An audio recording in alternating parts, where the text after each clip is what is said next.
नमस्कार।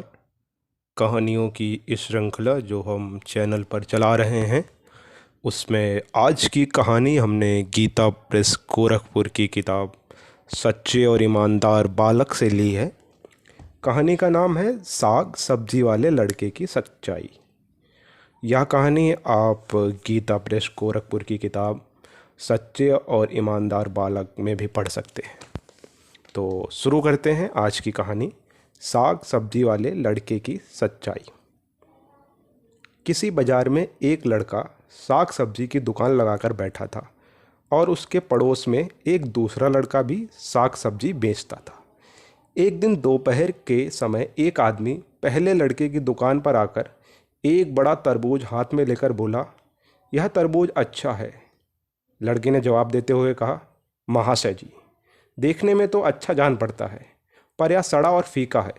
इससे उस आदमी ने दूसरे की दुकान पर जाने से पहले उस लड़के से कहा, तू ईमानदार है, इससे तेरी बिक्री नहीं होगी। लड़के ने जवाब दिया, मैं सच सच कहकर बेचूंगा, लेने की इच्छा होगी तो लेगा, मैं गलत नहीं बोलूँगा। वह आदमी फिर पड़ोस की दुकान पर गया और उसने पूछा, लड़के, यह ककड़ी ताज़ी है? लड़के ने जवाब दिया, हाँ साहब, ताज़ी है। उस आदमी ने ककड़ी खरीद ली और वह घर आ गया। उसके बाद जब ककड़ी वाले लड़के ने उस तरबूज वाले लड़के से कहा, तू मूर्ख है, अपने माल के लिए ऐसा नहीं कहना चाहिए। देख, मैंने अपनी ककड़ी ताज़ी कहकर बेच दी, वह तो 2-3 दिन की थी, फिर भी बिक गई। अब तुझको अपना तरबूज फेंक देना पड़ेगा। यह सुनकर उस लड़के ने कहा, मैं कभी झूठ ना बोलूँगा, नहीं बिके तो इसकी मुझे कोई फिक्र नहीं, पर मैं सच बोलता हूँ, इससे मुझको शांति मिलती है और परमेश्वर इसका अंत में बदला देता ही है। उस आदमी ने जब ककड़ी खाई तो मालूम हुआ कि उस लड़के ने ठग लिया है। इससे दूसरे दिन से वह उस फल वाले लड़के की दुकान से ही सब सामान लेने लगा। उस ककड़ी बेचने वाले दुकान से वह कुछ भी नहीं लेता था। धीरे धीरे साग भाजी बेचने वाले लड़के की ईमानदारी की बात शहर में फैल गई और उसके यहाँ बहुत से ग्राहक आने लगे।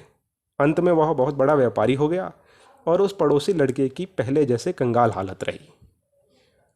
यह थी आज की कहानी, साग सब्जी वाले लड़के की सच्चाई। इससे हमें सीखने को मिलता है कि कैसे भी परिस्थितियां हों, हमें कभी भी धर्म का, सच्चाई का मार्ग नहीं छोड़ना चाहिए।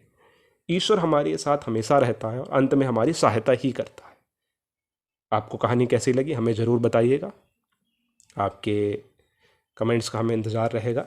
हम आपको फिर से याद दिलाते हैं, यह कहानी आप गीता प्रेस गोरखपुर की किताब सच्चे और ईमानदार बालक में भी पढ़ सकते हैं। नमस्कार।